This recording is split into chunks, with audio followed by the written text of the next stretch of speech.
સમયસર હાચવી છે. ભોણાના સમયે ભોણું ધરાયું છે, પાણી પીવડાવવાના સમયે પાણી પીવડાવ્યું છે. તમે નવા કપડાં લાવ્યા તો તમે મને ચૂંદડી ઓઢારીશ, તો તમારી આ ભક્તિથી પ્રસન્ન થઈશ.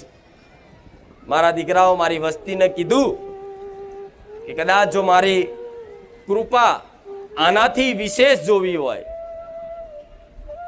આનાથી વિશેષ જોવી હોય તો આ ઘર ત્યાગ કરી દો. હવે ખીચામાં એક રૂપિયો નહીં, ઘરમાં હરખું ખાવાના અનાજ નહીં, દોણા નહીં. અને એવા સમયગાળે મારી વસ્તીને કીધું હતું કે આ ઘર છોડીને બહાર જતા રહો. ત્યારે મારી વસ્તીએ એક સેકન્ડ વિચાર નહીં કર્યો અને કીધું કે માં મેલડી તું કે છે ને, માં ભલે આ તારા ભરોસે આ બધું એમને મેલી